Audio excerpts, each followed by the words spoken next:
Previous year question paper उठाओ, चाहे वो ईडीए का पेपर है, जुडिशरी का है, जो पेपर है, कौन सा पेपर है वो मटेरियल नहीं है, सब्जेक्ट तो कॉमन नहीं है, तो सब्जेक्ट की कॉमनैलिटी के हिसाब से आप क्वेश्चन पेपर देखो, क्वेश्चन पढ़ो और क्वेश्चंस को असेस करो कि मैं इस सवाल में समझ पा रहा हूं, लिख पाऊंगा नहीं लिख पाऊंगा, और लिख लिख के ट्राई करो। अपने आंसर को लिखने के बाद पढ़ो और टाइम सेट करके, वेरी वेरी इंपॉर्टेंट पॉइंट बता रहा हूं, टाइम सेट कर दो कि मुझे इतना पेपर इतने समय में खत्म करना है। अपने ऊपर जब तक मेहनत नहीं करेंगे काम नहीं होगा, ठीक है। कुछ टेस्ट सीरीज को लेके इनरोल हुए हैं।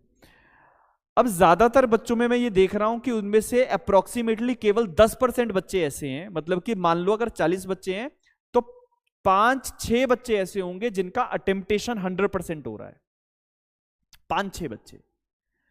बाकी जो हैं उनमें से प्रॉब्लम क्या आ रही है कि या तो लेंथ ज्यादा है, या पेपर नहीं हो रहा, या राइटिंग खराब है, या तेज नहीं लिख पा रहे, ये प्रॉब्लम्स चल रही हैं, ठीक है। तो हमें ये जितने फैक्टर्स है ना, इनके ऊपर काम करना होता है। The attempt you are giving in the examination hall, you have to manifest that this is the paper and after that you are not going to write it.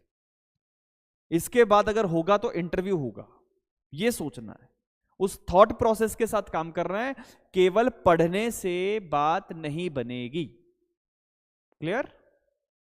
Competition crack हो जाएगा, that is not sure unless and until you are working on this process. बात समझ रही है, yes और no, कि आपने सारी चीजें, पूरा सीपीसी लगभग क्लोजर पे है, 3-4 सेशन हमारे, 2-3 सेशन गिन के बचते हैं, सारा सीपीसी पढ़ लिया। अब ये आपके अंदर आना चाहिए कि अच्छा जी मोटिवेशन नहीं आ रहा, मोटिवेशन अंदर से लेके आओ ना, that you have to be there. कि जब आप कोर्ट में जाते हो और जजेस के सामने खड़े होते हो और जजेस कैसे आपसे बात करते हैं, आपको डांट तो नहीं लगा देते, you have to be on that particular position. वो कुर्सी आपका इंतजार कर रही है ना, कुर्सियां खाली हैं और आपका इंतजार हो रहा है, आपको पहुंचना है। Success will not come by itself, you have to achieve that. आपको पहुंचना है, कुर्सी खुद नहीं आएगी नीचे, आपको पहुंचना है कुर्सी तक, राइट। तो ये पहुंचने का माध्यम है। सबसे पहले तो होता है कि क्वालिटी जनरेट करनी है ना, तो क्वालिटी हो जाती है जब आपने बहुत अच्छा पढ़ लिया, आपके थॉट प्रोसेस सारे क्लियर हो गए, आपके कॉन्सेप्ट्स में ब्रशिंग रिफाइनिंग हो गई।